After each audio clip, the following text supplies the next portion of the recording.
Indians जो हैं वो कैसे वो आर्च इसी चीज़ में आगे हैं, और चाइनीज़ जो हैं वो पीछे हैं इन सारे प्रोसेस में। और अमूमन जिसे आप कहते हैं कि इस वक्त की पोजीशन ये है कि जस्ट इन 2022 2022 के अंदर इंडियन जो रेमिटेंस है, इनवर्ड रेमिटेंस है, वो 108 अरब डॉलर है। That is 3% of the Indian GDP. 3% of the Indian GDP के वाइस प्रेसिडेंट कैमला हैरिस, ठीक है जी। उनकी जो मदर थी तामिल इंडियन थी। और अजय बेंगा को देख लें, क्या उनकी वो है, वर्ल्ड बैंक में जा रहे हैं, कहाँ मास्टर कार्ड वो करते रहे हैं। अभी चाइनीज़ के ऊपर तो वैसे कैप लग गई है, क्योंकि चाइनीज़ को वो डरते हैं, तो वो कहते हैं यार इनको तो ना ही ऊपर लेके आओ, और इस तरह की चीज़ें। सो ये है, मतलब दैट टेल्स। अब इंडिया जो है वो कहते हैं कि इंडिया तो रूल करेगा, ठीक है। जितना अमेरिका वेलकम कर रहा है उनको, ठीक है जी। देखिए, अमेरिका इंडिया को इसलिए वेलकम नहीं कर रहा है कि they just want to counter China. America India को इसलिए वेलकम कर रहा है because the Indian deserve it, they are capable of that, ठीक है। अब आप इमेजिन करें अजय बंगा को वो क्यों देंगे, although he is an American, but what ever the situation is, आप वो जो इंडियंस को वो क्यों इतनी फेवर देंगे, बिकॉज उनको पता है कि ही इज कैपेबल। जो अमेरिकन होते थे सीईओ अपनी कंपनियों के, इस वक्त ट्रेंड है कि सारे इंडियंस आते हैं वहां से। अब इनके जेहन में ये डाल दिया गया कि इंडियन इंस्टीट्यूट ऑफ टेक्नोलॉजी से जो लोग पढ़ के आते हैं they are superior minded then you are. आज से कुछ अर्सा पहले मैं समझता था एमआईटी यहाँ पे, मैसेच्यूसेट्स इंस्टीट्यूट ऑफ टेक्नोलॉजी के बहुत एक प्रेस्टिजियस स्कूल है। यहाँ पे हमें हम न बताया नहीं जाता, बल्कि इस फैक्ट कि एमआईटी में एडमिशन मिल जाता है, इंडियन इंस्टीट्यूट ऑफ टेक्नोलॉजी में एडमिशन नहीं मिलता। उनका क्राइटेरिया इतना स्ट्रांग है। तो देखें, institutions make the leaders, institutions produce the leaders.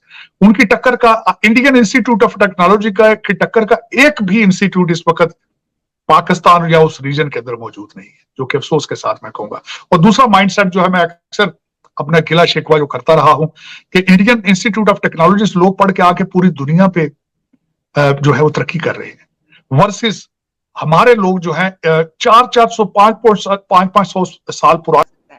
बेशक तो जी जी सर। मैं तो कहता हूं कि इन हालात से निकलने के सारे दरवाजे बंद हैं, एक और दरवाजा हमने खुद अपने पे बंद किया है। उनमें फर्क ये है, अमेरिका ने भी दरवाजा बंद कर दिया, सऊदियों ने भी बंद कर दिया, और चाइना तो आपको वो एड देगा नहीं जिसको आपको जरूरत है।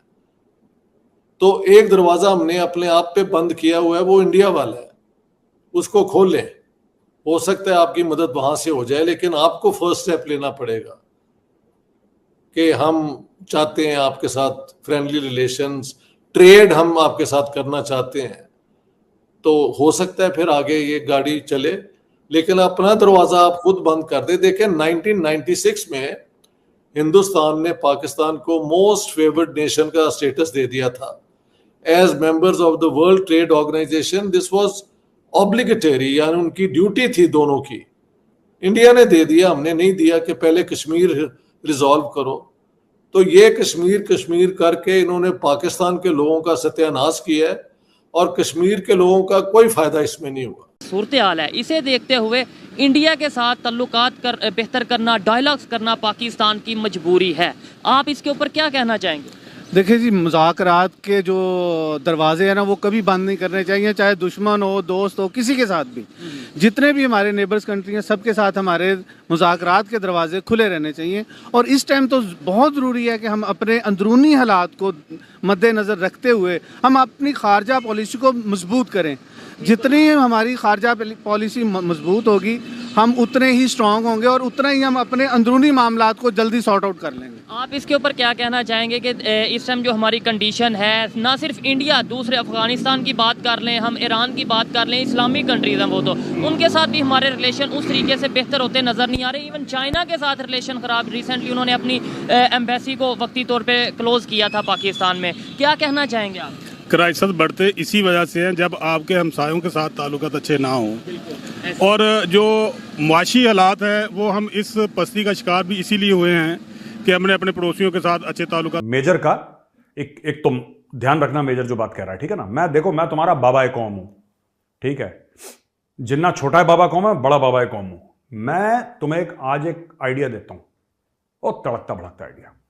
जब भी रेस्टोरेंट में जाते हो ना, टिप देते हो ना, पाकिस्तानी तो देते ही नहीं, बट एक बात बोल रहा हूं, रेस्टोरेंट में जब टिप देते हो ना, तो खाने के बाद मत दिया करो, टिप दिया करो खाने से पहले, राइट? जैसे ही वेटर आए उसके जेब में 500 रुपए डाल दिया, 500 रुपए इंडियन, क्योंकि 500 रुपए पाकिस्तानी की जीरो वैल्यू, उससे एक बोतल पानी नहीं आता, लेकिन 500 रुपए इंडियन वेटर की जेब में डाल दिया, 1000 रुपए वेटर की जेब में डाल दिया। उससे क्या होता है कि सर्विस अच्छी होती है, ठीक है?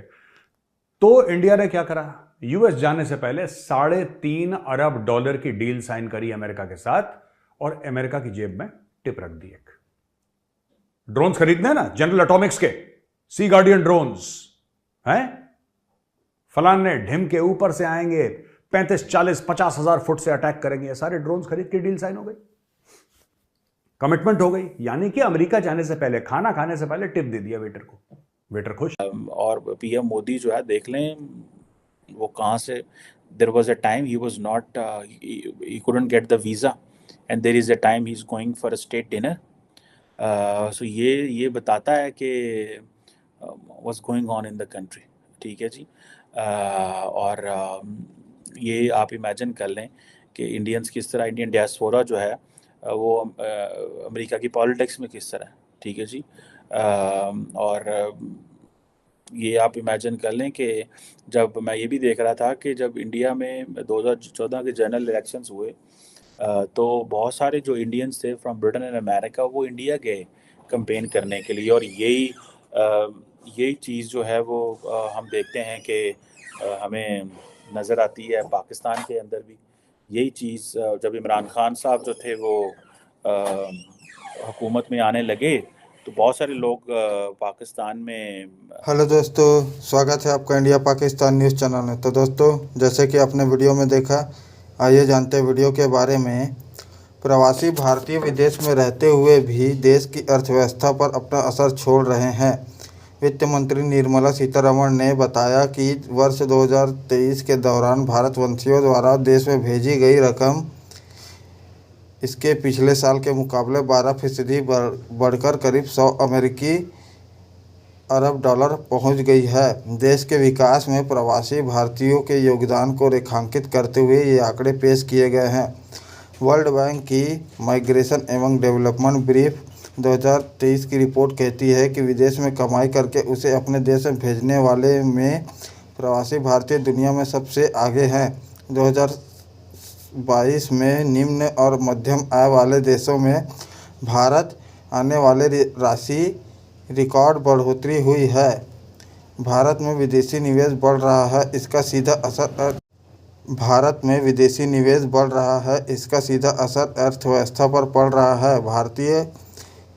प्रवासी भारतीय में इसके अहम रोल निभा रहे हैं। वित्त मंत्री निर्मला सीतारमण ने मंगलवार को इंदौर में आयोजित एक प्रवासी भारतीय दिवस सम्मेलन के एक सत्र के दौरान कहा, कोविड-19 महामारी शुरू होने के बाद 2022 के दौरान भारतवंशियों ने विदेश से देश में लगभग 100 अरब अमेरिकी डॉलर भेजे, जो 2021 के मुकाबले 12% ज़्यादा है। उन्होंने कहा कि लोगों ने सोचा था कि महामारी के प्रकोप के चलते भारत लौटकर पेशेवर शायद लौटकर विदेश नहीं जाएंगे, लेकिन वे यहाँ पहले के मुकाबले ज़्यादा तादाद में रोजगार के लिए वहाँ गए और पहले के मुकाबले ज़्यादा रकम देश में पहुँचाई।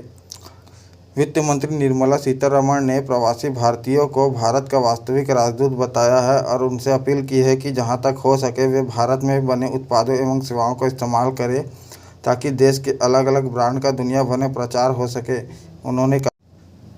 उन्होंने कहा कि भारतवंशियों द्वारा देश के छोटे बड़े कारोबारियों के साथ भागीदारी भी की जानी चाहिए ताकि आज़ादी के अमृत काल के दौरान अगले 25 साल में प्रवासी भारतीयों के उद्योग कौशल को भुनाया जा सके।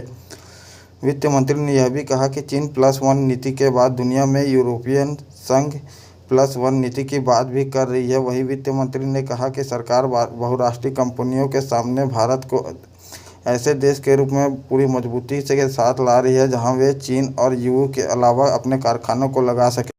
वित्त मंत्री निर्मला सीतारमण ने बताया, भारत सूचना प्रौद्योगिकी, डिजिटल तकनीक, ऑटोमोबाइल, सेमीकंडक्टर, डिजाइनिंग, दवा निर्माण एवं अन्य क्षेत्रों में ज्ञान और प्रगति का वैश्विक केंद्र बन रहा है। वित्त मंत्री ने कहा कि आज़ादी के अमृत काल में Bharat infrastructure, investment and innovation, inclusion पर काम कर रहा है।